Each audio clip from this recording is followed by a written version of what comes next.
நாம இந்த நிலையில தான் தூர இருந்தோம், அழுக்கா இருந்தோம், நிந்தையில இருந்தோம், அவமானத்துல இருந்தோம், குற்ற உணர்வுல இருந்தோம், அதிகாரம் இல்லாதவர்களாக இருந்தோம், வல்லமை இல்லாதவர்களாக இருந்தோம், அந்தஸ்தை இழந்தவர்களாக இருந்தோம், நம்முடைய உண்மையான அடையாளத்தை இழந்தவர்களாக இருந்தோம். ஆனால் நாம இந்த தகப்பனை தேடி நம்ம வந்த பொழுது அவர் நம்மை கட்டி அணைத்து நம்மை ஏற்றுக்கொண்டு நம்ம இழந்த எல்லாவற்றையும் திரும்பவும் ரட்சிப்பின் மூலமாக நமக்கு நீதியின் வஸ்திரத்தை நம்ம கொடுத்திருக்கிறார். உங்களுக்கு இந்த தகப்பனை குறித்த வெளிப்பாடு இருக்க வேண்டியது ரொம்ப அவசியம். அவர் உங்களை நேசிக்கிறவராக இருக்கிறார், உங்களை பராமரிக்கக்கூடியவராக இருக்கிறார், உங்களை நல்வழிப்படுத்த விரும்புகிறார். இந்த தகப்பனுடைய அன்புல மிகப்பெரிய அதிகாரம் நமக்கு கொடுக்கப்படுகிறது. நமக்கு இயேசுவின் நாமம் கொடுக்கப்பட்டிருக்கிறது.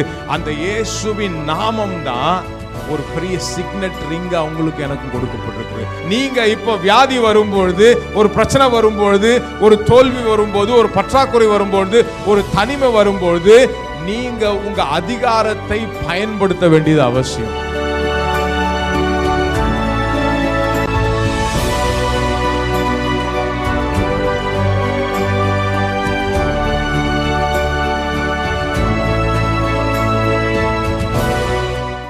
ஆண்டவராகிய இயேசு கிறிஸ்துவின் நாமத்தினாலே உங்களை வாழ்த்துகிறேன். இந்த அற்புதமான நாளில் கர்த்தருடைய வார்த்தை பகிர்ந்து கொள்ளும்படியாக தேவன் கொடுத்திருக்கிற நல்ல வாய்ப்புக்காக நான் கர்த்தரை ஸ்தோத்திரிக்கிறேன். இன்றைக்கு தந்தையர் தினம், ஃபாதர்ஸ் டே. ஒரு நல்ல தகப்பனை குறித்து நாம் சில காரியங்களை பார்க்க போகிறோம். வேதத்தில் நிறைய தகப்பன்மார்களை பார்க்கிறோம். ஆனால் இயேசு சொன்ன ஒரு உவமையிலிருந்து ஒரு நல்ல தகப்பனை குறித்த நாம் குணாதிசயங்களை நாம் பார்க்க போகிறோம். இந்த தகப்பனுடைய ஃபாதர்ஸ் டே, தந்தையர் தினம் அப்படிங்கிறது 1910 வருடத்தில் இந்த தினத்தை அவர்கள் கொண்டாட ஆரம்பித்தாங்க. அந்த வருஷத்துல இருந்தால் அதை கொண்டாட ஆரம்பித்தாங்க. அதை குறிப்பாக சொனோரா டாட் அப்படிங்கிற ஒரு பெண்மணி இந்த தந்தையர் தினத்தை செலிப்ரேட் பண்ண ஆரம்பித்தாங்க. யாரை வைத்து அவங்க ஆரம்பித்தாங்கன்னா, அந்த காலத்தில் ஒரு வார் வெட்ரன், ஒரு யுத்த வீரர், உலக போரில் தன் மனைவியை இழந்து 6 பிள்ளைகளை தாமாக ஒரு தந்தை வளர்த்து ஆளாக்கின அந்த தகப்பனை அவர்கள் பாராட்டும் விதமாக அந்த தந்தையர் தினத்தை அவர்கள் செலிப்ரேட் பண்ண ஆரம்பித்தாங்க. ஒரு தனி ஆளாக மனைவியை இழந்து ஒரு விடோவராக 6 பிள்ளைகளை அவர் வளர்த்து அவளை பாராட்டும் விதமாக அந்த தினத்தை அவர்கள் செலிப்ரேட் பண்ண ஆரம்பித்தாங்க. அது அங்கீகரிக்கப்படுவதற்கு கிட்டத்தட்ட 80 வருஷம் ஆயிடுச்சு. 1971 தான் அதை உலகம் முழுவதுமாக தந்தையர் தினமாக அனுசரிக்க ஆரம்பித்தாங்க. எத்தனை பேர் சொல்கிறீங்க நமக்கு ஒரு நல்ல தகப்பன் இருக்கிற, நல்ல ஒரு தந்தை இருக்கிறார்? இந்த உலகத்தில் நாம் பார்க்கும் பொழுது நல்ல தகப்பன்மார்கள் இருப்பதை நாம் பார்க்கிறோம். சிலருக்கு நல்ல தகப்பன்மார்கள் இல்லாததையும் நாம் பார்க்க முடிகிறது. ஒரு ரெஸ்பான்சிபிளான ஒரு தகப்பனோ, கேரிங்கான ஒரு தகப்பனோ, இல்லை அன்பு செலுத்தக்கூடிய ஒரு நல்ல தகப்பன் இல்லாமல் இருப்பதை நாம் பார்க்க முடிகிறது. ஆனால் இயேசு கிறிஸ்துவை சொந்த இரட்சகராக ஏற்றுக்கொண்ட எந்த நபராக இருந்தாலும் அவர்களுக்கு ஒரு நல்ல தகப்பன் இருக்கிறார் என்பதை நாம் விளங்கி கொள்கிறோம். அல்லேலூயா. இயேசுவை சொந்த இரட்சகராக நீங்களும் நானும் ஏற்றுக்கொண்டதினாலே அவருடைய குடும்பத்திலே நாம் அங்கத்தினர்களாக மாற்றப்பட்டுகிறோம். We have a family. நமக்கு ஒரு குடும்பம் இருக்குது. அந்த குடும்பத்துக்கு ஒரு நல்ல தகப்பன் இருக்கிறார். நமக்கு உலக பிரகாரமான தகப்பன் எப்படி இருக்கிறார் என்பதை குறித்த ஒரு பெரிய பாதிப்பு இல்லைன்னாலும் நமக்கு நல்ல பரலோக தகப்பன் ஒருவர் இருக்கிறார், நம்மை நேசிக்கிறவராக இருக்கிறார். நம்மை அரவணைக்கிறவராக இருக்கிறார், நம்மை காப்பாற்றுகிறவராக இருக்கிறார், நம்மை போஷிக்கிறவராக இருக்கிறார், நம்ம மேலே பொறுப்புள்ளவராக இருக்கிறார், நம்மை வழி நடத்துகிறார் என்கிற வெளிப்பாடு ஒவ்வொரு கிறிஸ்துவருக்கும் இருக்க வேண்டியது ரொம்ப அவசியமாக இருக்குது. கரங்களை உயர்த்தி சொல்லாமா, எனக்கு ஒரு நல்ல தகப்பன் இருக்கிறார். நமக்கு ஒரு நல்ல தகப்பன் இருக்கிறார் என்பதே ஒரு மிகப்பெரிய ஒரு வெளிப்பாடு. It's a big revelation. அதுவே ஒரு பெரிய வெளிப்பாடாக இருக்கிறது. நாம் மறுபடியும் அவருடைய குடும்பத்தில் பிறந்திருக்கிறோம். அவர் நம்மை காப்பாற்றுகிறவராக இருக்கிறார், நம்மை வழிநடத்தக்கூடியவராக இருக்கிறார், நம்மை அன்பு செலுத்தக்கூடியவராக இருக்கிறார். இந்த வெளிப்பாடு நமக்கு இருக்கும்பொழுது உலகத்திலே நமக்கு எவ்வளோ பெரிய சூழ்நிலை இருந்தாலும், எவ்வளோ பெரிய பிரச்சனைகள் இருந்தாலும், வழி நடத்துவதற்கு யாருமே இல்லை அப்படிங்கிற ஒரு நிலை இருந்தாலும், நமக்கு ஒரு நல்ல தகப்பன் இருக்கிறார், பரலோக தகப்பன் இருக்கிறார் என்கிற அந்த வெளிப்பாடு நமக்கு உண்டாயிருக்கும் பொழுது நாம் ஒரு நாளும் ஒரு பெரிய பாதிப்புக்குள்ளே போகவே முடியாது. நமக்கு ஒரு பெரிய தெம்பு இருக்கும், நமக்கு ஒரு பெரிய உற்சாகம் இருக்கும், நமக்கு கவலை அப்படிங்கிறது இருக்கவே இருக்காது. ஏன்னா நம்மை வழி நடத்தக்கூடிய ஒரு தகப்பன் நம்மோடு கூட இருக்கிறார், நம்மையில கரிசனை உள்ளவராக நம்ம கூட இருக்கிறார் அப்படிங்கிற அந்த வெளிப்பாடு ரொம்ப அவசியமானது. அப்போது நமக்கு ஒரு நல்ல தகப்பன் இருக்கிறார். இந்த வெளிப்பாடு மிகப்பெரிய ஒரு வல்லமையை நமக்கு கொடுக்கக்கூடியதாக இருக்கிறது. நம்மை நேசிக்கிறார் அப்படிங்கிறதே ஒரு மிகப்பெரிய ஒரு வெளிப்பாடு. நம்மை நேசிக்கிற ஒரு தகப்பன் இருக்கிறார். நம்ம எப்பொழுதெல்லாம் கீழே விழுகிறோமோ, எப்பொழுதெல்லாம் நம்ம பதட்டம் அடைகிறோமோ, கவலை நமக்கு ஏற்படுகிறதோ, அப்பொழுதெல்லாம் நம்மை தூக்கி நிறுத்துகிற ஒரு தகப்பன் இருக்கிறார் என்கிற வெளிப்பாடு. whenever we fall, நம்ம கீழே விழும்போதெல்லாம் நம்மை உயர்த்துகிறவராக இருக்கிறார், நம்மை தூக்கி நிறுத்தக்கூடியவராக இருக்கிறார் என்கிற வெளிப்பாடு. இந்த வெளிப்பாடு நமக்கு உண்டாகும் போது என்ன தெரியுமா, அவருடைய கிருபை நம்ம மேலே அதிகமாக காண்பிக்கப்படுகிறது. அந்த கிருபையிலே நாம் வாழ்கிறவர்களாக மாறுகிறோம். அந்த வெளிப்பாடே நமக்குள்ள அந்த கிருபையை பெருக செய்யக்கூடியதாக மாறுகிறது. Revelation it self gives you grace. நமக்கு அந்த கிருபையை அது அளிக்கக்கூடியதாக மாறுகிறது. அது மாத்திரம் கிடையாது, இந்த வெளிப்பாடு நமக்கு உண்டாயிருக்கும் பொழுது நமக்கு ஒரு நல்ல தகப்பன் இருக்கிறார், நம்மை நேசிக்கிறவராக இருக்கிறார், நம்மை அரவணைக்கக்கூடியவராக இருக்கிறார், நம்ம தேவைகளை சந்திக்கக்கூடியவராக இருக்கிறார், நம்மோடு கூட ஒவ்வொரு நாளும் அவர் வாசம் செய்கிறார் என்கிற வெளிப்பாடு நமக்கு உண்டாயிருக்கும் பொழுது நம்முடைய வாழ்க்கையிலே நன்மைகள் பெருக ஆரம்பிக்கிறது. நன்மைகளுக்கு குறைவே இல்லாமல் ஒவ்வொரு நாளும் நன்மையினாலே நாம் திருப்தியாக்கப்படுகிறோம். ஒவ்வொரு நாளும் நன்மை நம்மை பின்தொடர ஆரம்பிக்கிறது. அவர் நம்மோடு கூட இருக்கிறாருங்கிற இந்த வெளிப்பாடு. இன்றைக்கி நிறைய பேர் பாருங்கள், அனாதையாக்கப்பட்ட நிலையிலே இருக்கிறாங்க. ஒரு பிரச்சனை வரும்போது, ஒரு கஷ்டம் வரும்போது, ஒரு போராட்டம் வரும்பொழுது, ஒரு தனிமை அப்படிங்கிறது வரும்பொழுது அவர்கள் ரட்சிக்கப்பட்டிருந்தாலும் இந்த நல்ல தகப்பனை குறித்த ஒரு வெளிப்பாடு இல்லாததுனால, அவர் என்னை நேசிக்கிறவராக இருக்கிறார், என்னை காக்கிறவராக இருக்கிறார், என் தேவையை சந்திக்கக்கூடியவராக இருக்கிறார் அப்படிங்கிற இந்த வெளிப்பாடுகள் இல்லாமல் இருக்கிறதுனால கீழே ஒருவேளை தவறி விழுந்துட்டாலும் நம்மை தூக்கி நிறுத்துவதற்கு யாருமே இல்லை அப்படிங்கிற நிலையில் ஒரு மகனாக மகளாக இருக்க வேண்டியவர்கள் அனாதைகளைப் போலவே வாழ்க்கையை நடத்துகிறாங்க. எத்தனை பேருக்கு நான் சொல்றது புரியுது?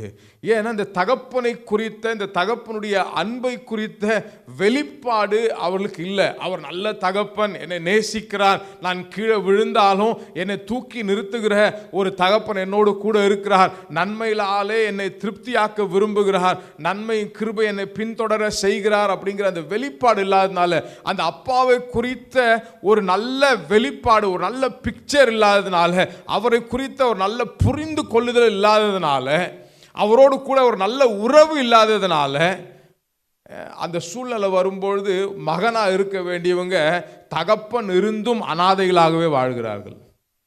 தகப்பன் இருந்தும் அப்பா இருந்தும் அனாதையாகவே என்ன செய்கிறாங்க, வாழ ஆரம்பிக்கிறாங்க. ஏன்னா இந்த தகப்பனை குறித்த ஒரு வெளிப்பாடு அவர்களுக்கு இல்லாமல் போய்விடுகிறது. இந்த தகப்பன் நம்மோடு கூட இருக்கிறார், நம்மை சுகமாக்குகிறார், நம்மை பலப்படுத்துகிறார், நமக்கு தேவையான சத்துவத்தை அவர் பெருக செய்கிறார் அப்படிங்கிற வெளிப்பாடு இல்லாததுனால பலன் குன்றினவர்களாக, அனாதைகளாக்கப்பட்டவர்களாக, அவர்களுக்கு உற்சாகப்படுத்துவதற்கு யாருமே இல்லாதவர்களாக, வழிகாட்டுதலுக்கு யாருமே இல்லாதவர்களைப் போல அவர் என்ன செய்கிறாங்க, வாழ ஆரம்பிக்கிறாங்க. அப்படியே தொடர்ந்து வாழ ஆரம்பிக்கிறதுனால அந்த சூழ்நிலைகள் அவர்களை கீழ்ப்படுத்தி, சூழ்நிலைகள் அவர்களை மேற்கொண்டு அவர்கள் தோல்வி அடைந்த ஒரு வாழ்க்கை வாழ தொடங்கி விடுகிறார்கள். வாழ்நாள் முழுவதும் அவனுடைய ஆயுசும் குறைந்து போயிடுது, கையின் பிரயாசங்கள் ஒரு வெற்றி இல்லாமல் இருக்கிறது, குடும்பத்திலேயும் ஒரு அனாதை போல வாழ்கிறாங்க, எந்த ஒரு ஆலோசனை இல்லாத போல வாழ்கிறாங்க, தனிமையிலே வாழ்ந்து தனிமையிலே வாழ்க்கை என்ன செஞ்சிடறாங்க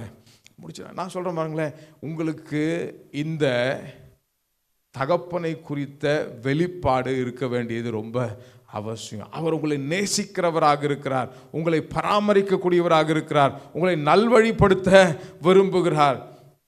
அல்லேலூயா. அவர் நேசிக்கிற ஒரு தகப்பனாக இருக்கிறார். இந்த தகப்பனுடைய அன்பு அப்படின்னு சொல்லும் பொழுது அது ஏதோ நம்ம அப்படியே பேம்பர் பண்ணி, நம்ம அப்படியே ரொம்ப கொஞ்சி, நம்ம அப்படியே வழி நடத்தி, நம்ம அவருடைய தோளின் மேலே சுமந்து அப்படியே நம்ம என்ன செய்கிறாரு, பாதுகாக்கிறார், நம்மை அரவணைக்கிறார் அப்படிங்கிறது ஒரு பக்கம் இருந்தாலும், இந்த தகப்பனுடைய அன்புல மிகப்பெரிய அதிகாரம் நமக்கு கொடுக்கப்படுகிறது. அவர் அன்பு செலுத்துகிறவராக இருக்கிறார், நம்மை சுமக்கிறவராக இருக்கிறார், நம்முடைய தேவைகளை சந்திக்கக்கூடியவராக இருக்கிறார், நம்ம மேலே அளவுக்கு அதிகமாக ஒரு அன்பை செலுத்துவராக இருந்தாலும் அந்த தகப்பனுடைய அன்பிலிருந்து நமக்கு ஒரு வல்லமை கொடுக்கப்படுகிறது. அந்த தகப்பனுடைய அன்பிலிருந்து நமக்கு ஒரு அதிகாரம் கொடுக்கப்படுகிறது. அந்த தகப்பனுடைய அன்பு நிமித்தமாக நம்முடைய அந்தஸ்து உயர்த்தப்படுகிறது. அல்லேலூயா. அவர் நம்ம நேசிக்கிறாரு, நம்மளை ரொம்ப அளவுக்கு அதிகமாக நேசிக்கிறாரு, நம்மளை கொஞ்சுறாரு, நம்முடைய தேவைகளை சந்திக்கிறாரு. அப்படியே அந்த குழந்தைய அப்படியே பேம்பர் பண்ணிக்கிட்டே இருந்தோம்னா அந்த குழந்தைக்கு என்ன பிரயோஜனம்? அந்த குழந்தைக்கு தேவையான அதிகாரத்தை, அந்த குழந்தைக்கு தேவையான வல்லமையை, அந்த குழந்தைக்கு தேவையான ஒரு அந்தஸ்தை கொடுத்தாதான் அந்த குழந்தை வளர்ந்து பிற்பாடு ஒரு பெரிய அதிகாரம் உள்ளவனாக, சகலவற்றையும் மேற்கொள்ளக்கூடியவனாக, அந்த குழந்தை உண்மையாகவே யாராக இருக்கிறது என்கிற வெளிப்பாடு அந்த குழந்தைக்கு என்ன செய்யுது, உண்டாகிறது. சும்மா அப்படியே பேம்பர் பண்ணிக்கிட்டே இருந்து பொத்தி பொத்தி வச்சிருந்தோம்னா அந்த குழந்தை என்ன செய்யாது, ஒரு லெவலுக்கு வளர்ந்த பிற்பாடு அது அப்படியே தான் இருக்கும். அந்த குழந்தைக்கு சில அதிகாரங்கள் என்ன செய்யணும், எக்ஸிக்யூட் பண்ணும். அந்த குழந்தைக்கு அதோடைய வல்லமை என்ன, அதுக்கு என்ன அதிகாரம் இருக்கிறது, அது எந்த குடும்பத்தில் பிறந்திருக்கிறது, அதுக்கு என்ன அந்தஸ்து இருக்கிறது, எந்த ஸ்தானம் அந்த குழந்தைக்கு இருக்கிறது அப்படிங்கிறத அந்த குழந்தைக்கு, அந்த மகனுக்கு, அந்த மகளுக்கு தெரிந்திருக்க வேண்டியது ரொம்ப அவசியமாக இருக்கிறது. அப்போதான் அந்த மகனோ அந்த மகளோ அந்த தந்தைக்கு நிகராக அதிகாரம் உள்ளவனாக, அந்த தந்தைக்கு நிகராக அந்தஸ்து உடையவனாக, அந்த தந்தைக்கு நிகராக வல்லமையுள்ளவனாக, அவனுக்கு விரோதமா என்ன காரியங்கள் வந்தாலும் அந்த காரியங்களை மேற்கொண்டு இந்த உலகத்தில் ஜெயமாக வாழ முடியும். அல்லேலூயா. எல்லாம் சொல்லுங்க, அந்தஸ்து, அதிகாரம். இன்றைக்கு தகப்பனுடைய அன்பின் மூலமாக நமக்கு கிடைக்கிற அந்த அதிகாரத்தை குறித்தும், நம்முடைய அந்தஸ்து, நம்முடைய ஸ்தானம் என்னவாக இருக்கிறது என்பதை குறித்து நாம் பார்க்க போகிறோம். There is authority and dignity in father's love. தகப்பனுடைய அன்புல அவர் வெறும் அன்பை செலுத்தி அப்படியே பொத்தி பொத்தி வைக்கிறது, நம்ம தேவைகளை சந்திச்சு நம்ம சுகமாக்கிட்டு அப்படியே போயிட்டோம்னா அந்த குழந்தை, அந்த மனுஷன் அப்படியே வளர்ந்து பெரியவனான பிற்பாடும் அந்த தகப்பனை சார்ந்திருக்கிறதா இல்லைன்னு கிடையாது. ஆனால் மேற்கொள்ள வேண்டியது அவசியம். ஒரு பிரச்சனை வரும்பொழுது தானா யுத்தம் செய்து அந்த காரியங்களை மேற்கொண்டு ஜெயமாக வாழ வேண்டியது அவசியமாக இருக்கிறது. அப்படிப்பட்ட ஒரு வேத பகுதிக்கு தான் நம்மளை கொண்டு செல்ல விரும்புகிறேன். லூக்கா எழுதின சுவிசேஷம் 15வது அதிகாரம். எல்லாருக்கும் நல்லா தெரிந்த ஒரு வேத பகுதி தான். இந்த கெட்ட குமாரனை குறித்து தான் நிறைய இங்கே சொல்லப்பட்டிருக்கோம். அப்படி தான் உலகத்தில் சொல்லுவாங்க. கிறிஸ்தவர்களே கெட்ட குமாரனுடைய கதைன்னு தான் சொல்லுவாங்க. ஆனால் இங்கே ஒரு நல்ல தகப்பனுடைய உதாரணத்தை நாம் பார்க்க முடிகிறது. இந்த பையனை குறித்து நல்லாவே தெரியும்.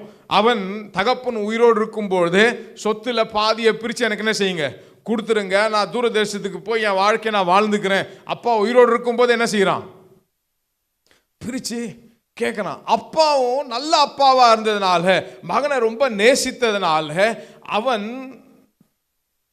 பிரித்து தன்னுடைய இளையகுமாரனுக்கு கொடுத்துறான். கொடுத்து அவனும் தூரதேசத்துக்கு போய் சகலவற்றையும் அவன் செலவழித்து, நாம் வேதத்தில் வாசிக்கிறோம், வேற ஒரு தேசத்தில் அந்த தேசத்தின் குடியானவனோடு போய் அவன் ஒட்டி கொண்டான் என்று எழுதப்பட்டிருக்கிறது. He joined himself to other person. அவன் யாருன்னே தெரியாது, அவனோட போய் என்ன செய்கிறான், அவன் ஒட்டி கொள்ளுகிறான்.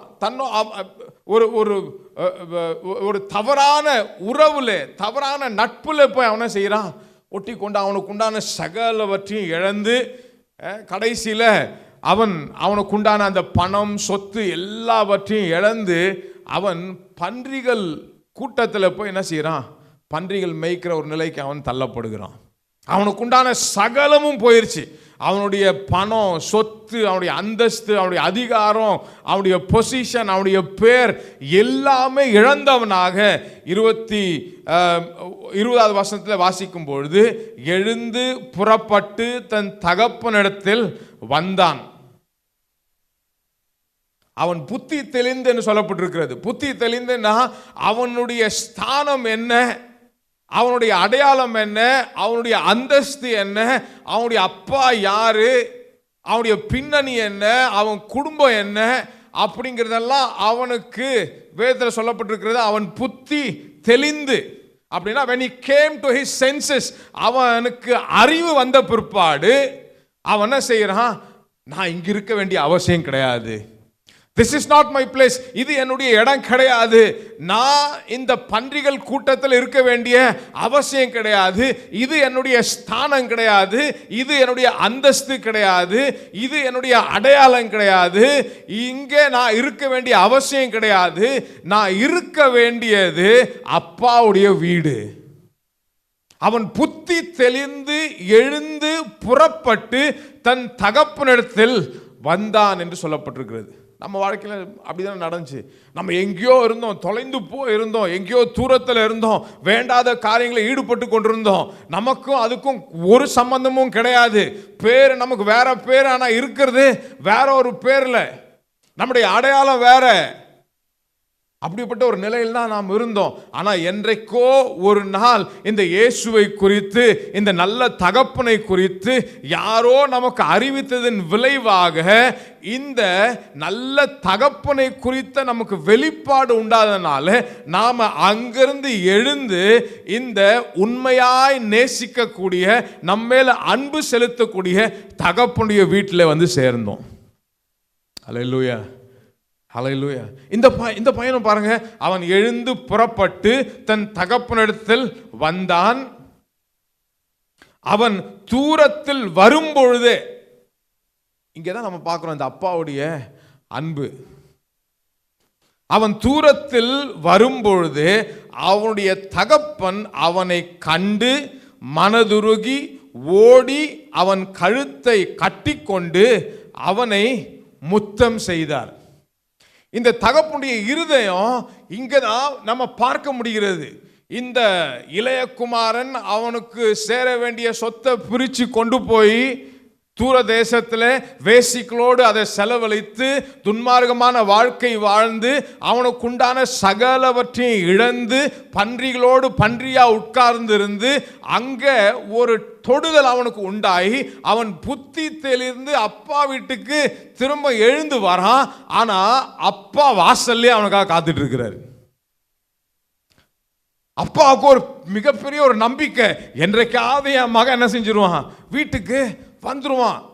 அவன் எத்தனை நாள் போனா எத்தனை நாள் கழிச்சு வந்தான்னு நமக்கு தெரியல. ஆனா இங்க நாம் பார்க்கும் பொழுது தன் தகப்பனிடத்தில் வந்தான். அவன் தூரத்தில் வரும்பொழுது அப்படின்னா அப்பாவுடைய கண்கள் அவனுக்காக ஏங்கி கொண்டே இருக்கிறது. அப்பாவுடைய கண்கள் அவனுக்காக காத்து கொண்டே இருக்கிறது. அவன் எப்படியாவது ஒரு நாள் வந்துருவான், என்னைக்காவது ஒரு நாள் வந்துருவான். அவன் இந்த குடும்பத்தை சேர்ந்தவன், அவன் இந்த அந்தஸ்துல வாழ வேண்டியவன். அவன் ஏதோ தப்பி தவறி வெளியே போயிட்டான், ஆனா கண்டிப்பா வருவான் அப்படிங்கிற எதிர்பார்ப்பு அந்த அப்பாவுக்கு இருந்ததுனால தான் அவன் தூரத்தில் வரும்பொழுது அவனுடைய தகப்பன் அவனை கண்டு அவன் ரொம்ப கிருபையா இருக்கிறார். அவன் ரொம்ப கிருபையா இருக்கிறார். வேதத்தில் நான் வாசிக்கிறோம், இந்த 7 அப்படிங்கிற எண் வந்து பூர்ணத்தை காண்பிக்கிறது, இந்த 3 அப்படிங்கிற எண் வந்து திருத்துவத்தை கவனிக்கிறது. இங்கே வந்து இந்த அப்பாவுடைய கிருபையின் வெளிப்பாடை நாம் இங்கே பார்க்க முடிகிறது. கிருபைக்கு 5 எண்ணு சொல்கிறாங்க. Number 5 is for grace. இங்கே அந்த அப்பா அந்த 5 காரியங்களை காண்பிக்கிறாரு.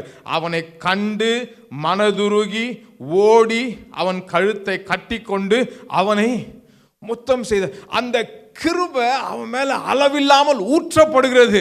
அப்பா அவனை பார்த்து ஒரு கேள்வியும் கேட்கவே இல்லை.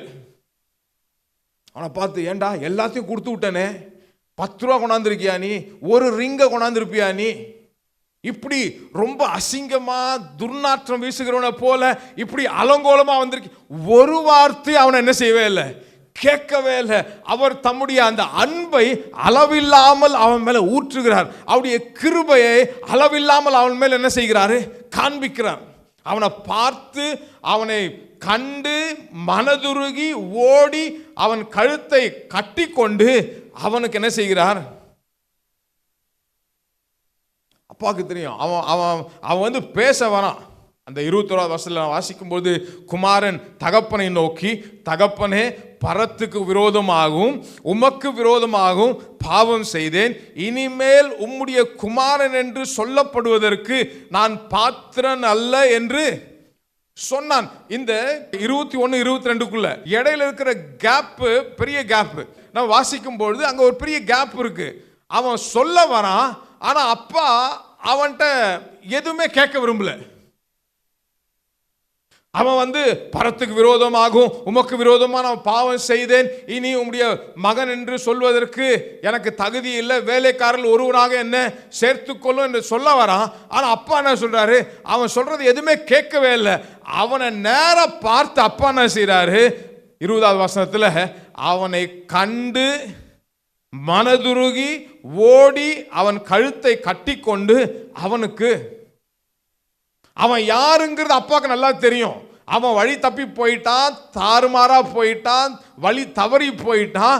ஆனாலும் இந்த குடும்பத்தின் அங்கத்தினராக அவன் இன்னமும் இருக்கிறான் என்பதை கண்டு அவன் மேல மனதுருகி அவனுக்கு கிருபையை காண்பித்து அவனை திட்டவே இல்லை. அவனை திட்டினதை குறித்து இங்கே பார்க்குறோமா? இங்கே அவனை கண்டம் பண்ணல, அவனை ரெபியூக் பண்ணல, அவனை கடிந்து கொள்ளல, அவன் இவ்வளோ பெரிய இழப்பை ஏற்படுத்தினதுக்கு ஒன்றுமே அவன் செய்யல. அவனை கண்ட உடனே அவருக்கு ஒரு மனதுருக்கம் ஏற்படுகிறது. எப்படி இருக்க வேண்டியவன் எப்படி ஆயிட்டானே அவன், இந்த வீட்டில் ராஜகுமாரனா இருக்க வேண்டியவன், ஒரு பிரின்ஸை போல இளவரசனை போல இருக்க வேண்டியவன், நல்லா வாழ வேண்டியவன். ஆனா அவர் ஒண்ணுமே என்ன செய்யலாத வெளிப்படுத்தவே இல்லை. அவனை கண்டு மனதுருகி ஓடி, ஏன் இதெல்லாம் செய்யறாருன்னு சொன்னா, அவன் அவன் அவன் வந்து ரொம்ப குற்ற உணர்வோடு வந்திருக்கான். குற்ற உணர்வோட வந்திருக்கான். அவன் பெரிய தப்பு செஞ்சிருக்கான் அப்படிங்கிறது அவனுக்கு நல்லா தெரியுது. தெரிந்த பிற்பாடு அவன் என்ன பேசுவான் அப்படிங்கிறது அப்பாவுக்கு நல்லாவே தெரியும். அதனால தான் அவன் சொல்றான், குமாரன் தகப்பனை நோக்கி, தகப்பனே, பரத்துக்கு விரோதமாகவும் உமக்கு விரோதமாகவும் பாவம் செய்தேன், இனிமேல் உம்முடைய குமாரன் என்று சொல்லப்படுவதற்கு நான் பாத்திரன் அல்ல என்று சொன்னான். அதை அவன் கன்ஃபெஸ் பண்றான். ஆனா அப்பா அதை காது கொடுத்தே கேட்கல. அவன் செய்த தவறை அவன் அறிக்கை செய்யறான்.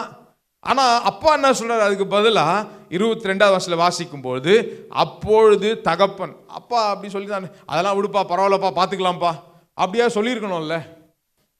ஆனா அப்பாவுக்கு வந்து இவன் வழி தப்பி போயிருந்தாலும் இன்னமும் என்னுடைய குமாரனாக இருக்கிறான்.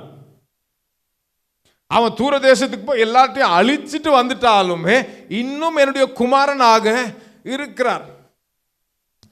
அவன் மேல அன்பை செலுத்துறாரு, அவனுக்கு கிருபையை காண்பிக்கிறாரு, அவனை இன்னும் அதிகமா நேசிக்கிறாரு. அவனுக்கு அவன் அவன் அவன் உள்ளான காயம் அடைந்தனாக அவன் வந்திருக்கிறான். அவனை ரிலாக்ஸ் பண்றாரு, அவனை கம்ஃபர்டபுள் ஆக்குறாரு. இல்ல நான் உன்னை எதுவும் சொல்ல போறதில்லை, நான் உன்னை கண்டிக்க போறதில்லை, உன்னை தண்டிக்க போறது கிடையாது, உன்னை நான் வந்து வீட்டை விட்டு வெளியே அனுப்ப போறது கிடையாது. எவ்வளோடா நீ எவ்வளோ கஷ்டப்பட்டு நான் எல்லாத்தையும் சேர்த்தேன், எல்லாத்தையும் அழிச்சிட்டு வந்துட்டியே அப்படின்னு உலகத்தில் இருக்க தகப்பமார் சொல்லுவாங்க. ஆனா இவர் என்ன சொல்றாரு, இல்ல இல்ல இல்ல, நீ எதையுமே பேசாத, அவன் துர்நாற்றம் அடைகிறான். அவனுடைய உருவமே அலங்கோலமா இருக்கு. பன்றிகளோட இருந்து வந்திருக்கிறவன் மேல எப்படி ஒரு நாற்றம் வீசி இருக்கும். அதை குறித்தெல்லாம் ஒன்றுமே இந்த தகப்பன செய்யல, கவலையே படல.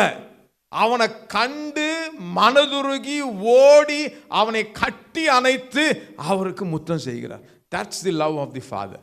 அதுதான் அப்பாவுடைய ஒரு அன்பு. அவன் மேல அவன் எவ்வளோ பெரிய பாவம் செய்திருந்தாலும் அவனை கட்டி அணைத்து அவனுக்கு முத்தம், அவனுடைய அந்த உள்ளான காயங்களை ஆற்ற விரும்புகிறார். அவனுக்குள்ள இருக்கிற அந்த குற்ற உணர்வை நீக்க விரும்புகிறார். அவன் இப்போ ஒரு பாவியாக இல்ல இப்போ நீ என் மகனாக இருக்கிறாய் அப்படிங்கிறத அவனை தேற்றுகிறார், அவனை திடப்படுத்துகிறார், அவனை அரவணைக்கிறார், அவனுக்குள்ள இருக்கிற அந்த குற்ற உணர்வை நீக்குகிறார். இப்போவும் நீ இந்த குடும்பத்தின் அங்கத்தினராக இருக்க, இந்த தப்பை உணர்ந்துட்டே, அதுவே பெரிய விஷயம். அதை எப்படி காண்பிக்கிறார்னா, கீழே இருக்கிற வசனங்களை வாசிக்கும் 22வது வசனத்தில், அப்பொழுது தகப்பன் தன் ஊழியக்காரரை நோக்கி, நீங்கள் உயர்ந்த வஸ்திரத்தை கொண்டு வந்து இவனுக்கு உடுத்தி இவன் கைக்கு மோதிரத்தையும் கால்களுக்கு பாதரட்சையும் போடுங்கள். அந்த மகன் அந்த தகப்பனுடைய சாயலை இழந்துட்டான், அந்த தகப்பனுடைய ரூபத்தை இழந்துட்டான், அந்த தகப்பன் மூலமாக அவனுக்கு கொடுக்கப்பட்டிருந்த அந்த அந்தஸ்தை இழந்துட்டான், அந்த வல்லமையை இழந்துட்டான், ஒரு அனாதையாக மாற்றப்பட்டிருக்கிறான். அவனுக்குள்ள குற்ற உணர்வு இருக்கு, அவனுக்குள்ள வெட்கம் இருக்கிறது, அவனுக்குள்ள நிந்தை இருக்கிறது, அவனுக்குள்ள பெரிய அவமானம் இருக்கிறது, அவனுக்குள்ள அந்த துர்நாற்றம் வீசுகிறது, உள்ளான காயம் அவனை பெரிதாக காயப்படுத்தி இருக்கிறது. ஆனா இது எல்லாமே அவனை கட்டி அணைத்து அவனுடைய உள்ளான காயத்தை அந்த தகப்பன் ஆற்ற விரும்புகிறார். அவனை கட்டி அணைக்கும் பொழுது அவனு மேல இருக்கிற அந்த துர்நாற்றம் பெருசா வீசி இருக்கும். ஆனா அதை அப்பா என்ன செய்யல, பொருட்படுத்தவே இல்லை. ஏன்னா still he is a son. இப்போவும் அவன் குமாரனாகவே இருக்கிறான். நான் சொல்றேன் பாருங்களேன், நம்முடைய நிலைமை எவ்வளோ மோசமாக இருந்தாலும் we still have a good father. இன்னும் நமக்கு ஒரு நல்ல தகப்பன் இருக்கிறார். நம்முடைய நிலைமைகளை பார்த்து, நம்முடைய தவறுகளை பார்த்து, நம்முடைய குற்ற உணர்வுகளாலே நாம் அப்படியே நோகடிக்கப்பட வேண்டிய அவசியம் கிடையாது. அப்படிப்பட்ட ஒரு நிலை இருந்தாலும் இன்றைக்கு இந்த நல்ல தகப்பன் நம்மை அரவணைக்க விரும்புகிறார், நம்மை கட்டி அணைக்க விரும்புகிறார், நமக்கு முத்தம் செய்ய அவர் விரும்புகிறார். நம்ம மேல எவ்வளோ பாவ கரைகள் இருந்தாலும், குற்ற உணர்வுகள் நம்மை பாதித்தாலும், எவ்வளோ தவறுகள் நம்ம மேல இருந்தாலும், ஒருவேளை தவறி வழி தப்பி தூர போயிட்டாலும் ஸ்டில் ஹி லவ்ஸ் us. இன்னும் அவர் நம்மை நேசிக்கிறார், நம்மை அரவணைத்து தம்முடைய அன்பின் முத்தங்களை நமக்கு என்ன செய்ய விரும்புகிறார், கொடுக்க விரும்புகிறார். நீங்க தூரமா போக வேண்டிய அவசியம் கிடையாது, அந்த குற்ற உணர்வோடு நீங்க வாழ வேண்டிய அவசியம் கிடையாது. அந்த தவறுகளை எண்ணி பார்த்து அந்த தவறுகளே வாழ்க்கையை ஓட்டலாம் அப்படின்னு நீங்க எண்ணி பார்க்க வேண்டிய அவசியம் கிடையாது. ஏன்னா நம்ம எவ்வளோ பாதாளம் போன்ற சூழ்நிலையில் விழுந்திருந்தாலும், எவ்வளோ தூரமா போயிருந்தாலும், இந்த தகப்பன் இன்னும் உங்களை கண்டு மனதுருகி உங்களை அரவணைத்து உங்களிடத்தில் அன்பு செலுத்த விரும்புகிறார். உள்ளான அந்த காயத்தை ஆற்ற விரும்புகிறார். 22வது வசனத்துல வாசிக்கிறோம், அந்த மகனை பார்த்து அவனை அன்பு செலுத்தி உள்ளான ஏன்னா அவனுக்குள்ள எல்லாவற்றையும் இழந்துட்டான், இப்போ ஒண்ணுமே அவன்கிட்ட கிடையாது. தகப்பன் அவனை பார்த்து ஒண்ணுமே கேட்கவும் முடியாது, ஏன்னா எல்லாத்தையும் இழந்து துர்நாற்றம் வீசுகிறது, ஆளே அடையாளம் தெரியாம வீட்டுக்கு வந்திருக்கிறான். அப்பா அவனை திடப்படுத்தி தைரியப்படுத்தி, இன்னும் நீ என் மகனாக தான் இருக்கிறான் என்று சொல்லி அவனுக்கு திரும்பவும் இழந்த அந்த அந்தஸ்தை மீட்டு தருகிறார். 22வது வருஷத்துல அதை தான் நம்ம பார்க்கிறோம்.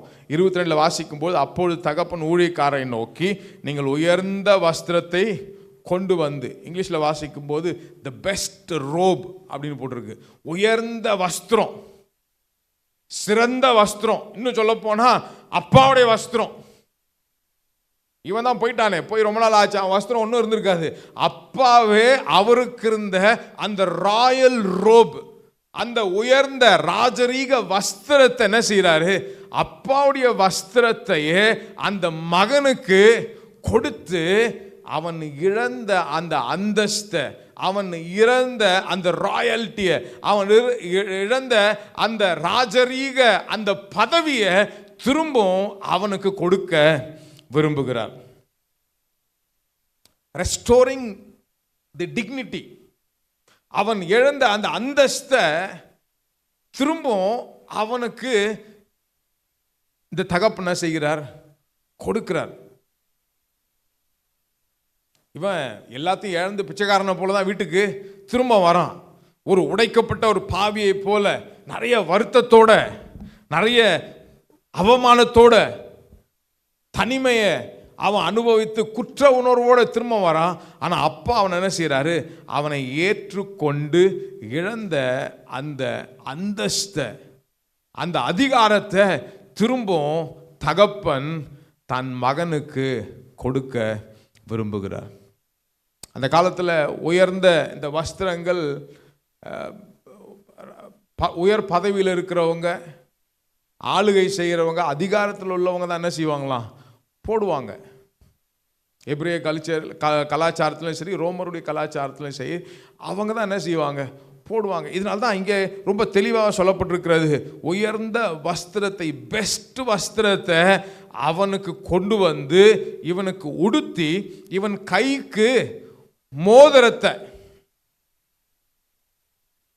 அப்பா என்ன செய்கிறாரு, அவனை தண்டிக்காம, அவனை கண்டிக்காம அவனை ஏற்றுக்கொள்ளுகிறார். He accepts him.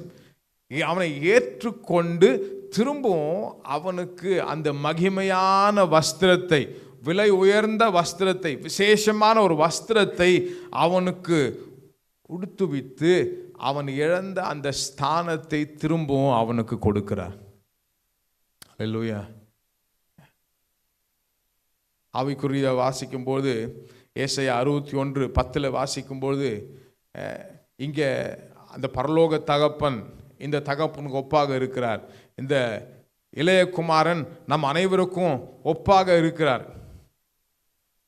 நாம் இந்த நிலையில தான் தூர இருந்தோம், அழுக்கா இருந்தோம், நிந்தையில் இருந்தோம், அவமானத்தில் இருந்தோம், குற்ற உணர்வில் இருந்தோம், அதிகாரம் இல்லாதவர்களாக இருந்தோம், வல்லமை இல்லாதவர்களாக இருந்தோம், அந்தஸ்தை இழந்தவர்களாக இருந்தோம், நம்முடைய உண்மையான அடையாளத்தை இழந்தவர்களாக இருந்தோம். ஆனால் நாம் இந்த தகப்பனை தேடி நம்ம வந்த பொழுது அவர் நம்மை கட்டி அணைத்து நம்மை ஏற்றுக்கொண்டு நம்ம இழந்த எல்லாவற்றையும் திரும்பவும் ரட்சிப்பின் மூலமாக நமக்கு நீதியின் வஸ்திரத்தை நம்ம கொடுத்திருக்கிறார். அல்லேலூயா. இவன் குற்ற உணர்வோடு வந்தான், நான் பாவி, நான் வேலைக்காரனா உங்க வீட்டில் இருக்கிறேன், இனி மகன் என்று சொல்வதற்கு ஒரு தகுதி எனக்கு கிடையாது. ஆனா அப்பா சொல்றாரு, இல்ல இல்ல இல்ல, நீ இன்னமும் இந்த குடும்பத்தின் அங்கத்தினரா இருக்கிற, இன்னமும் நீ ராயல் ஃபேமிலியில ஒரு அங்கத்தினரா இருக்க, இப்போவே உனக்கு வஸ்திரத்தை உடுத்தி நீ யார் அப்படிங்கிறத உனக்கு காண்பிக்கிறேன் அப்படின்னு சொல்லி அந்த வஸ்திரத்தை அவனுக்கு உடுத்துறாரு. உடுத்தின உடனே அவனுடைய அந்தஸ்து உயர்த்தப்படுகிறது. வேலைக்காரங்க ஒரு வேலை கெட்ட குமாரன் எல்லாத்தையும் பிரிச்சுட்டு போனவன் வந்துட்டான், அப்பா என்ன செய்யறாருன்னு பார்ப்போம். ஏன்னா அந்த கலாச்சாரத்தில் இப்படி போன பையனை முதல்ல அப்பா என்ன செய்யணும், அப்பாவும் அம்மாவும் தாய் தகப்பனுக்கு கீழ்ப்படியாம அவங்களுக்கு துரோகம் பண்ணிட்டு போனவனை அப்பா அம்மா ஊர்ல பஞ்சாயத்தில் கூட்டு போய் உட்கார வச்சு அவனை கல்லெறியணும். ஊரார் என்ன செய்வாங்க, அவனை கல்லெறிந்து கொல்லணும். கல்ல அப்பா அம்மா தான் அவன் மேல என்ன செய்யணும், எல்லாம் பார்க்குறாங்க. அப்பா என்ன செய்ய போறாரு, பையன் வந்துட்டான், கல்லெறிந்து கொல்ல போறாரு, இங்கே ஒரு சாவு நடக்க போகுது, ஒரு கொலை நடக்க போகுது. ஆனா அப்பா அப்படி எதுவுமே செய்யல. அப்பா அவன் மேல கிருபையா அவனுக்கு கிருபையை காண்பித்து அவனுக்கு அந்த உயர்ந்த வஸ்திரத்தை என்ன செய்யறாரு, உடுத்து வைக்கிறார். ஏசாயா 61:10 நாம் வாசிக்கும்போது அங்க நமக்கு தெளிவா நமக்கும் அந்த ரட்சிப்பின் வஸ்திரத்தை தேவன் கொடுத்திருப்பதை நாம் பார்க்கிறோம். ஏசாயா 61:10 வாசிக்கலாமே. கர்த்தருக்குள் பூரிப்பாய் மகிழ்கிறேன், என் தேவனுக்குள் என் ஆத்துமா களி கூறுகிறது. மணவாளன் ஆபரணங்களினால் தன்னை அலங்கரித்துக் கொள்கிறதற்கு, மணவாட்டி நகைகளினால் தன்னை சிங்காரித்துக் கொள்கிறதற்கு ஒப்பாக அவர் ரட்சிப்பின் வஸ்திரங்களை எனக்கு உடுத்தி நீதியின் சால்வையை எனக்கு தரித்தார். இவனுக்கு எப்படி இங்க ஒரு ரட்சிப்பு ஏற்பட்டிருக்கிறதோ, உங்களுக்கும் எனக்கும் நம்ம இயேசு கிறிஸ்துவை சொந்த ரட்சகராக ஏற்றுக்கொண்டு பொழுது தூர இருந்தோம், வெளியே இருந்தோம், குற்ற உணர்வு துர்நாற்றம் வீசி தூர இருந்த நம்மை நமக்கு என்ன செய்திருக்கிறாரு? அவர் ரட்சிப்பின் வஸ்திரங்களை உடுத்தி நீதியின் சால்வையை நமக்கு தரித்திருக்கிறார். இப்போ நம்முடைய அடையாளம் மாற்றப்பட்டிருக்கிறது. அந்த பையனை பார்த்து அப்பா சொல்றாரு, நீ பாவி அல்ல, நீ இன்னும் இந்த குடும்பத்தின் அங்கத்தினரா இருக்கிற. இன்னும் சொல்ல போனா நீ பாவி கிடையாதுப்பா, நீ நீதிமானா இருக்கிற. எத்தனை பேர் சொல்ல முடியும் நாம் நீதிமான்களாக இருக்கிறோம்? நமக்கு குற்ற உணர்வு. நிறைய பேர் அந்த அந்த அந்த அந்த பழைய வாழ்க்கையை எண்ணி இன்னும் அதான் சொன்னல, அந்த வெளிப்பாடு இன்னும் உண்டாகாததுனால, தகப்பனுடைய அன்பை குறித்த வெளிப்பாடு உண்டாகாததுனால, தன்னை குறித்தும் தன்னுடைய நிலை என்னவாக இருக்குது என்பதை குறித்தும் வெளிப்பாடு உண்டாகாததுனால இன்னும் தன்னை அப்படி பிற்போக்காகவே தன்னுடைய அந்த பழைய வாழ்க்கையே பேசியிருக்கு. இல்லை இல்லை, ரட்சிக்கப்பட்டீங்களா, இயேசுவின் குடும்பத்தில் பிறந்துட்டீங்களா, அவருடைய குடும்பத்தின் அங்கத்தினா மாற்றப்பட்டிருக்கீங்கன்னு சொன்னால் அவர் ரட்சிப்பின் வஸ்திரங்களை நமக்கு உடுத்தி வைத்திருக்கிறார். ஹல்லேலூயா. அந்த நீதியின் சால்வையை நமக்கு கொடுத்திருக்கிறார். அதை உடுத்தி கொண்டுட்டு அதை பெற்றுக்கொண்டே யூ கேனாட் சே, நீங்க சொல்ல முடியாது ஐயோ இன்னும் பாவியா இருக்கேன். அதான் சர்ச்சுக்கு வரும்போதும் நல்ல ட்ரெஸ்ஸை உடுத்திட்டு வரணும். ஏன்னா you are reflecting your father. உங்கள் அப்பாவை நீங்கள் என்ன செய்கிறீங்க? பிரதிபலிக்கிறீங்க. நான் மதுரையில் வந்து ஊழியம் ஆரம்பிக்கும் போது கொஞ்சம் ஃப்ரெண்ட்ஸ் எல்லாம் இருந்தாங்க, சொந்தக்காரங்க ஃப்ரெண்ட்ஸ் எல்லாம். அப்போ சொன்னாங்க, அப்போ தான் ஊழியத்தை ஆரம்பிக்கிறோம். ஊழியத்தை ஆரம்பிக்கும் போது நாங்கள் எங்கேருந்து வந்தேன், எங்கே படித்தேன் என்ன செய்யும்போது கொஞ்சம் நண்பர்கள் சொன்னாங்க, ஓ நீங்கள் அந்த சபையா, அந்த சபைனா நீங்கள் கோட் சூட் தான் போட்டு பிரசங்கம் பண்ணுவீங்கல்ல, உங்கள் ட்ரெஸ்ஸிங்கே வித்தியாசமாக இருக்கும், கோட்டு சூட்டு போட்ட ஆட்களில் நீங்கள் அப்படின்னு. ஆனால் சொன்னேன், ஆமாம் அப்படி தான் பிரசங்கம் பண்ணுவோம், கோட் இல்லாமையும் பிரசங்கம் பண்ணுவோம், கோட் சூட்டு போட்டு நல்லா பிரசங்கம் பண்ணுவோம், நல்ல ஏசி ஹால்னு பிரசங்கம் பண்ணுவோம். ஏன்னா நாங்கள் எங்கள் அப்பாவை பிரதிபலிக்கிறோம், நாங்கள் வேறு யாரையும் பிரதிபலிக்கலை. நாங்கள் எங்கே படித்தோம், எங்கே வளர்ந்தோம், எங்கே கற்றுக்கிட்டோம், அது ஒரு பக்கம் இருந்தாலுமே நாங்கள் யார் அப்படிங்கிறத என்ன செய்யணும்? பிரதிபலிக்கணும். சர்ச்சுக்கு வரும்போது நல்லா ஏன் உடுத்திட்டு வரோம் அப்படின்னு சொன்னால் எங்கள் அப்பா யார் அப்படிங்கிறத காமிக்கணும். நல்ல சேலையை உடுத்தி, நல்ல ட்ரெஸ்ஸை மாட்டி, நல்ல மேக்கப் பண்ணிக்கிட்டு, நல்ல பொசிஷனில் வந்து ஏன் உட்கார்றோம் அப்படின்னு சொன்னால் நம்ம அப்பா யார் அப்படிங்கிறத நம்ம காண்பிக்கிறோம். நம்முடைய அந்தஸ்து என்ன, நம்முடைய நிலை என்ன, நம்முடைய பொசிஷன் என்ன, நம்முடைய ஸ்தானம் என்ன அப்படிங்கிறத நாம் நம்முடைய அவுட்வர்ட் அப்பியரன்ஸ்லேயே காமிக்க வேண்டியது அவசியமாக இருக்குது. அதனால தான் அப்பா என்ன சொல்கிறாரு, இவனுக்கு இதெல்லாம் கழட்டி போட்டு அவனுக்கு என்ன செய்யுங்க, அந்த உயர்ந்த வஸ்திரத்தை, பெஸ்டான வஸ்திரத்தை உடுத்தி அவன் யார் அப்படிங்கிறத அவனுக்கு என்ன செய்யணும்? காண்பிக்க வேண்டியது அவசியம். அவனுக்குள்ள பெரிய காயங்கள் இருக்கு, அவனுக்குள்ள பெரிய வருத்தங்கள் இருக்கு, அவனுக்குள்ள நிறைய குற்ற உணர்வு இருக்கு.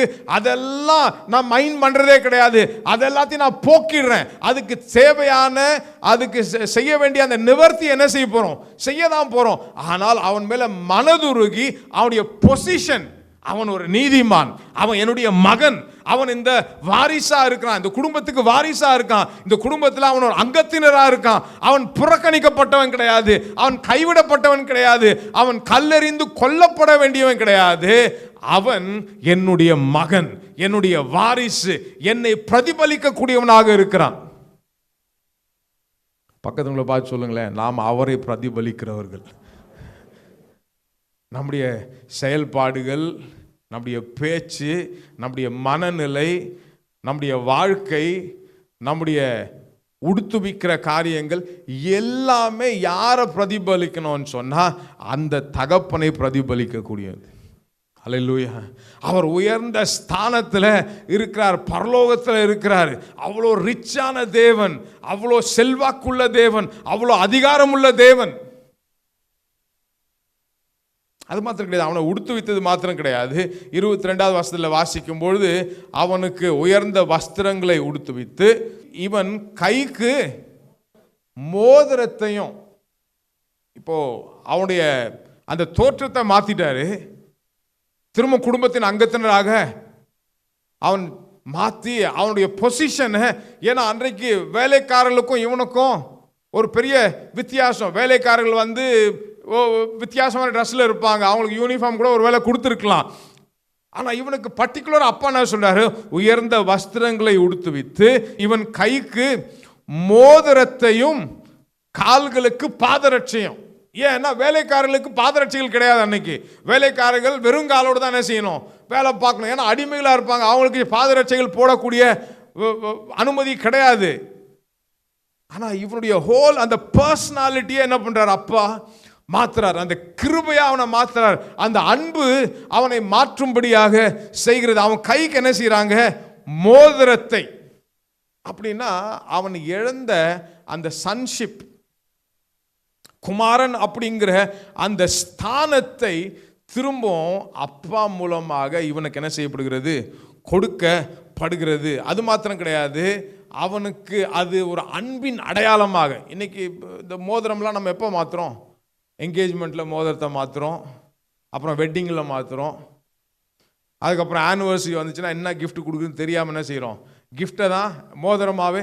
இதெல்லாம் எதற்கு அடையாளமாக இருக்கிறது, இது எல்லாமே அன்பிற்கு அடையாளமாகவே இருக்கிறது. அது மாத்திரம் கிடையாது, அந்த அன்புல சொந்தம் பாராட்டி, ஓனர்ஷிப், எனக்கு சொந்தமானவங்க. என்கேஜ்மெண்ட்டில் நிச்சயதார்த்தம் முடிஞ்சோன்னு என்ன செய்கிறோம், அது வந்து அந்த அந்த பையனும் அந்த பொண்ணும் ஒருத்தருக்கு ஒருத்தர் சொந்தமானவர்கள், ஒரே சரீரமாக அவள் மாறப்போகிறார் அப்படிங்கிறதுக்கு அதை வந்து ஒரு கேரண்டி மாதிரி ஒரு சீலிங் பண்ணுறோம், அங்கே ஒரு முடிவு எடுக்கப்படுகிறது. அந்த மாதிரி தான் எங்கள் அப்பா என்ன செய்கிறாரு, நீ தூரமாக போயிட்ட ஆனால் திரும்ப வந்துட்ட, இப்போ you are the owner of everything. இப்போ இந்த குடும்பத்தில் உனக்கு எல்லா அதிகாரமும் இருக்கிறது, எல்லா அந்தஸ்தும் உனக்கு கொடுக்கப்படுகிறது. யாரும் உன்னை பார்த்து ஒரு குறையும் சொல்லக்கூடாது, யாரும் உன்னை பிளேம் பண்ணக்கூடாது. நீ உன் வருத்தங்களோட வாழ முடியாது, உனக்குள்ள இருக்க ரிக்ரெட்ஸை வச்சுட்டு நீ வாழ முடியாது, உனக்குள்ள இருக்க அந்த குற்ற உணர்வோட நீ என்ன செய்ய முடியாது, வாழ முடியாது. அவனுக்கு மோதிரத்தை அப்பா என்ன செய்யறாரு, கொடுக்குறாரு. அது எப்படிப்பட்ட ஒரு மோதிரம்னா ஒரு சிக்னட் ரிங்னு சொல்றாங்க.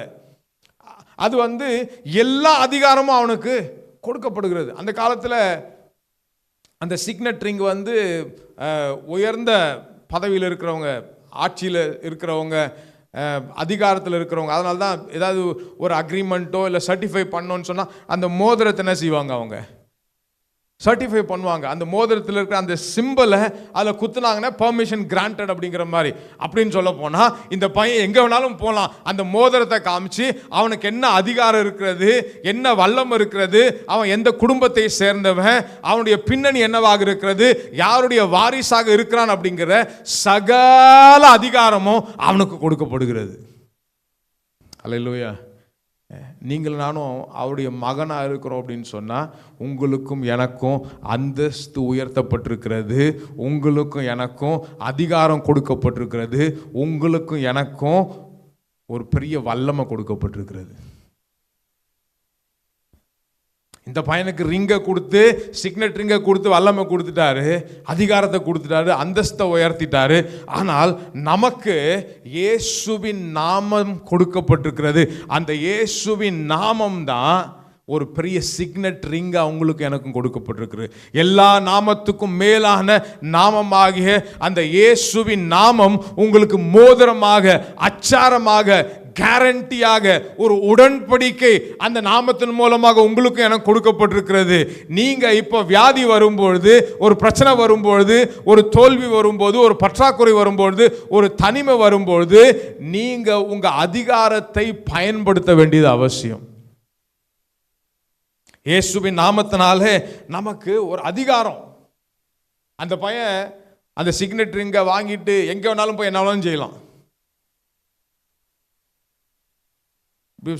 ஒரு இடத்துல ஷாப்பிங் போகிறான்னு வச்சிங்களேன், ஷாப்பிங் போயிட்டு அவன்கிட்ட பணம் இல்லையா, நான் யார் தெரியுமா,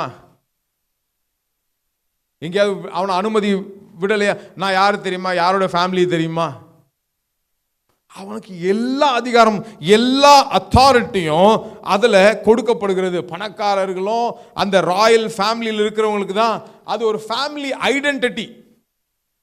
பழைய படங்கள்லாம் பார்த்தீங்கன்னு சொன்னால் அவங்க அந்த செயின் மாதிரி போட்டிருப்பாங்க, அதுக்குள்ளே 2 பேரோட படம் இருக்கும். அப்போ தான் அவங்களுக்கு தெரியும் இவங்க எந்த ஃபேமிலி.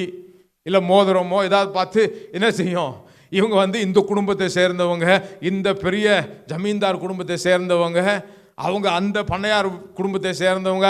அப்படி எப்போ தெரிய வரும், அவங்க மோதிரத்தையோ அவங்க செயினையோ பார்த்து தான் அதை ஓப்பன் பண்ணி பார்த்தாங்கன்னா அவங்க ஃபோட்டோவோ அவங்க குடும்ப அடையாளமோ, இவனுக்கு அப்படிப்பட்ட ஒரு அடையாளம் கொடுக்கப்படுது. நான் சொல்ல இயேசுவின் நாமம் உங்களுக்கு எனக்கும் அப்படிப்பட்ட ஒரு அடையாளமாக கொடுக்கப்பட்டிருக்கிறது. வியாதி வருதா, வியாதியின் மேலே உங்களுக்கு அதிகாரம் கொடுக்கப்பட்டிருக்கிறது. அந்த வியாதியை மேற்கொள்ளும்படியாக, அந்த வியாதி உங்ககிட்டே வர முடியாமல் ஒருவேளை வந்தாலுமே உனக்கு என் மேலே எந்த அதிகாரமும் கிடையாது, இந்த இயேசுவின் நாமம் எனக்கு கொடுக்கப்பட்டிருக்கிறது, இயேசுவின் நாமத்தினால என் சரீரத்தை விட்டு வெளியேறு அப்படிங்கிற அதிகாரம் உங்களுக்கும் எனக்கும் இந்த மோதிரத்தின் மூலமாக கொடுக்கப்பட்டிருக்கு. இயேசுவின் நாமத்தின் மூலமாக உங்களுக்கும் எனக்கு என்ன செய்யப்பட்டிருக்கிறது, கொடுக்கப்பட்டிருக்கிறது. நீங்கள் அவருடைய குடும்பத்தின் அங்கத்தினராக இருக்கிறீங்க. அந்த குடும்பத்தில் உள்ள ஒரு ஐடென்டிட்டி உங்களுக்கு கொடுக்கப்படுறது. அதெல்லாம் யோசிப்புடைய வாழ்க்கையில் பார்க்குறோம்ல. அவன் சிறையிலேருந்து வெளியே வந்த பிற்பாடு பார்வோன் அவனை பார்த்து என்ன செய்கிறாரு, அவன் கையில் இருக்கிற மோதிரத்தை கழட்டி கொடுக்குறார். பேருக்கு நான் ராஜாவாக இருப்பேன், பேருக்கு நான் ராஜாவாக இருப்பேன், ஆனால் இந்த எகிப்து முழுவதுக்கும் நீ தான் என்னவா இருக்க, பிரதம மந்திரியாக இருக்க, நீ தான் ஆட்சி செய்கிறவனாக இருக்கிறேன்னு சொல்லி ராஜாவுக்கு அடுத்த ரதம் அவனுக்கு கொடுக்கப்படுகிறது. கீழே வாசித்தோன்னு சொன்னால், கட்டளை இல்லாமல் ஒருவனும் இந்த முழு எகிப்து தேசத்தில் கையையாவது காலையாவது என்ன செய்ய முடியாது, அசைக்க முடியாது. எவ்வளோ பெரிய அதிகாரம் அது, அவ்வளோ பெரிய அதிகாரம். கை மேலே ஒரு தேல் ஏறினா கூட போய் ராஜாக்கிட்ட கேட்கணும், கையை காலை அசைக்கக்கூடாது. இல்லை யோசிப்பே கையை அசைக்கலாமா, அசைக்கக்கூடாதா? ஏன்னா அப்படிதான் லிட்டரலாக போட்டப்பட்டிருக்குல்ல, கையையாவது காலையாவது என்ன செய்யக்கூடாது, அசைக்கக்கூடாது. ராஜாவுக்கு அடுத்த ஸ்தானத்தில் அவனுக்கு அதிகாரம் கொடுக்கப்பட்டுருச்சு. பஞ்ச காலம் வரப்போது அவன் அதிகாரத்தை என்ன செய்யறான், செயல்படுத்துறான்.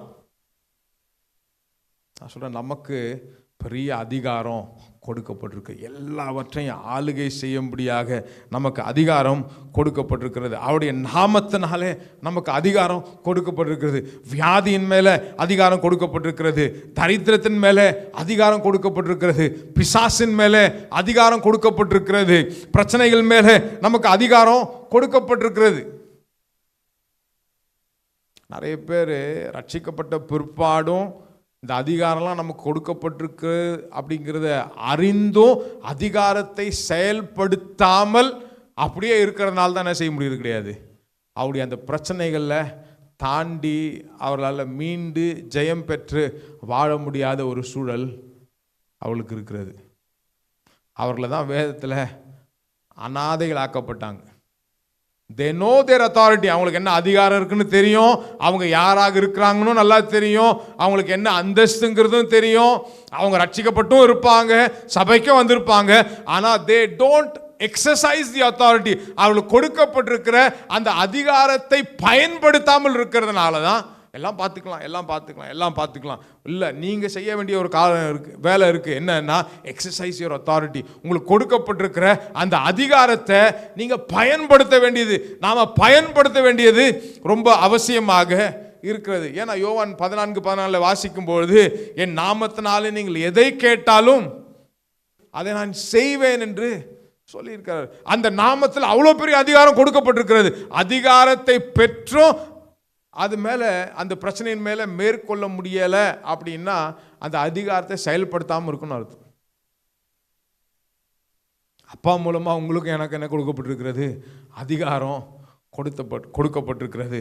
அந்த அதிகாரத்தை நீங்களும் நானும் பயன்படுத்த வேண்டும். மார்க் 16:17, விசுவாசிக்கிறவர்களால் நடக்கும் அடையாளங்களாவன, என் நாமத்தினாலே பிசாசுகளை துரத்துவார்கள், நவமான பாஷைகளை பேசுவார்கள், சர்ப்பங்களை எடுப்பார்கள், சாவுக்கு ஏதுவான யாதொன்றை குடித்தாலும் அது அவர்களை சேதப்படுத்தாது, வியாதியஸ்தர் மேல் கைகளை வைப்பார்கள், அப்போது அவர்கள் சுஸ்தமாவார்கள்.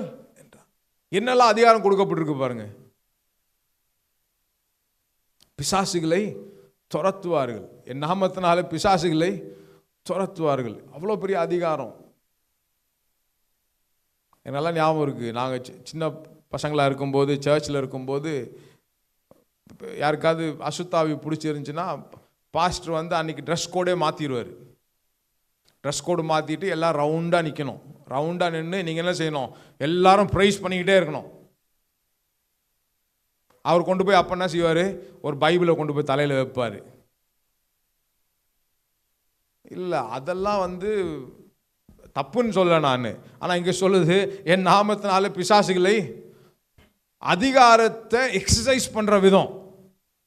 இயேசுவின் நாமத்தினாலே உனக்கு எந்த அதிகாரமும் கிடையாது, நீ தள்ளப்பட்டவன், இப்பொழுதே வெளியேறினா என்ன செஞ்சிடணும், வெளியே. அந்த அதிகாரம் உங்களுக்கு எனக்கு கொடுக்கப்பட்டிருக்கிறது, தகப்பன் மூலமாக கொடுக்கப்பட்டிருக்கிறது. அந்த அதிகாரத்தை பயன்படுத்தி என்ன செய்யலாம், எந்த அசுத்தாவியாக இருந்தாலும் சரி, எந்த பிசாசாக இருந்தாலும் சரி, நீங்களும் நானும் அதை மேற்கொள்ள முடியும், ஜெயிக்க முடியும். அல்லேலூயா. எத்தனை பேர் சொல்கிறீங்க, அந்தஸ்து நமக்கு கொடுக்கப்பட்டிருக்கிறது, தகப்பன் மூலமாக அந்தஸ்து கொடுக்கப்பட்டிருக்கிறது, தகப்பன் மூலமாக அதிகாரம் கொடுக்கப்பட்டிருக்கிறது, தகப்பன் மூலமாக நமக்கு வல்லமை கொடுக்கப்பட்டிருக்கிறது. அவருடைய அன்பின் நிமித்தமாக இவெல்லாம் கொடுக்கப்பட்டிருக்கிறதுனால நாம் ஒவ்வொரு நாளும் அதை அபியாசப்படுத்த வேண்டியது ரொம்ப அவசியமாக இருக்குது. 2 கொரிந்தியர் 1:22 வாசிக்கும்போது, இந்த தகப்பனுடைய அன்பு நமக்கு இந்த பரிசுத்த ஆவியை கொடுத்திருக்கிறது. ஆவி என்னும் அச்சாரம், இங்கே சீல் தான். நம்ம அங்கே சிக்னெட் பார்க்குறோம்ல, ரிங் பார்க்குறோம்ல, மோதிரம் பார்க்குறோம்ல, அதே மோதிரம் அப்படிங்கிற ஒரு வார்த்தை தான் இங்கே எபிரேய மொழியில் இங்கேயும் சொல்லப்பட்டிருக்கிறது. 2 கொரிந்தியர் 1:22 வாசிக்கும்போது, அவர் நம்மை முத்தரித்து, he sealed us, நம்முடைய இருதயங்களே ஆவி என்னும் அச்சாரத்தை கொடுத்திருக்கிறார். sealed us by Holy Spirit, பரிசுத்த ஆவி அப்படிங்கிற ஒரு சீலிங் நமக்கு கொடுக்கப்பட்டிருக்கிறது, ஒரு ஸ்டாம்பிங். இன்னும் சொல்ல போனால் அங்கே ஒரு கிரேக்க மொழியில் இதை குறித்து நான் வாசிக்கும் பொழுது, அந்த வேத பகுதியை நான் வாசிக்கும் போது அங்கே ஸ்பார்கிசோ அப்படிங்கிற ஒரு வார்த்தை, ஸ்பார்கிசோ அப்படின்னு சொன்னால் ஸ்டாம்பிங் ஆஃப் அ டாக்குமெண்ட், இல்லைன்னா ஆப்ஜெக்ட் ஆஃப் சிக்னெட் ரிங், மோதிரம், ஒரு சர்டிஃபை பண்ணுற ஒரு காரியம். இந்த பரிசுத்த ஆவியானவர் நமக்கு ஒரு அச்சாரமாக, ஒரு கேரண்டியாக பிதாவினிடத்திலிருந்து நமக்கு கொடுக்கப்பட்டிருக்கிறது. எதற்கு? எல்லாவற்றையும் மேற்கொண்டு ஜெயமாக, to show who you are. நீங்கள் யாராக இருக்கிறீர்கள், யாருடைய குடும்பத்தை சேர்ந்தவர்களாக இருக்கிறீர்கள், உங்களுடைய தகப்பன் யாராக இருக்கிறார் என்பதை காண்பிப்பதற்காகவே தேவன் நம்மேல் அன்பு செலுத்தி இருக்கிறார். பிதாவாகிய தேவன் நம்மை அன்பு செலுத்தியிருக்கிறார். அந்த அந்தஸ்து, அந்த அதிகாரம், அந்த வல்லமையை நமக்கு நிறைவாக அவர் கொடுத்திருக்கிறார். அல்லேலூயா. எத்தனை பேர் சொல்ல முடியும், அதிகாரத்தினால நான் வாழ்கிறேன், அந்தஸ்து உயர்த்தப்பட்டவனாக வாழ்கிறேன். இந்த பரிசுத்த ஆவியானவர் நமக்கு அச்சாரமாக கொடுக்கப்பட்டிருக்கிறார். சகல சத்தியத்தில் நம்மை நடத்தும்படியாக, சகலவற்றையும் மேற்கொள்ளும்படியாக. வேற ஒரு ஆவி இருந்துச்சு, இந்த மகனுக்குள்ள வேற ஒரு ஆவி இருந்துச்சு, இப்போ வேற ஒரு ஆவி உள்ள வந்திருக்கு. உலகத்தின் ஆவி முற்றிலுமாக நீக்கப்பட்டு இந்த பரிசுத்த ஆவியினாலே நீங்கள் நிரப்பப்பட்டிருக்கிறீர்கள். இது அவருடைய அன்பின் விளைவு தான். அந்த அன்பின் விளைவாக தான் தகப்பன் நம்ம இந்த பரிசுத்த ஆவியினாலே சீல் பண்ணி முத்திரையிட்டு இருக்கிறார். இப்போ அந்த உலகத்தின் ஆவி நம்ம என்ன செய்ய முடியாது, பாதிக்கவே முடியாது. அவருக்கு கீழ்ப்படிந்து அவருடைய நோக்கங்களை, அவருடைய திட்டங்களை, அவருடைய சத்தியங்களை அறிந்து கொண்டு ஜெயமாக வாழ்வதற்கு அது நமக்கு உதவி செய்யக்கூடியதாக மாறுகிறது. எல்லாரும் கண்களை மூடுவோமா? அப்படியே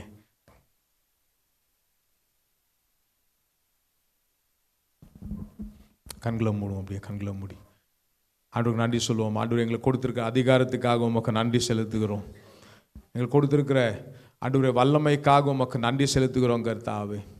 எங்களுக்கு கொடுத்துருக்கிற ஆண்டவரே அந்த அந்தஸ்துக்காக உமக்கு நன்றி செலுத்துகிறோம் கர்த்தாவே. உம்முடைய அன்புக்காக உமக்கு நன்றி செலுத்துகிறோம்.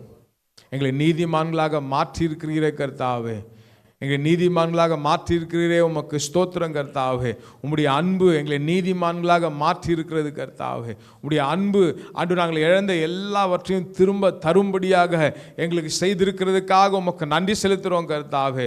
ஆவியானவரே, எங்களுக்கு விரோதமாக எழும்புகிற எந்த காரியமாக இருந்தாலும் ஆண்டவரே, அன்பின் விளைவாக எங்களுக்கு கொடுக்கப்பட்டிருக்கிற ஆண்டவரே அந்த அதிகாரத்தை பயன்படுத்தி, அந்த வல்லமையை பயன்படுத்தி சகலவற்றையும் மேற்கொள்ளக்கூடிய அதிகாரத்தையும் வல்லமை எங்களுக்கு தந்திருக்கிறதுக்காக உமக்கு நன்றி செலுத்துகிறோம் கர்த்தாவே.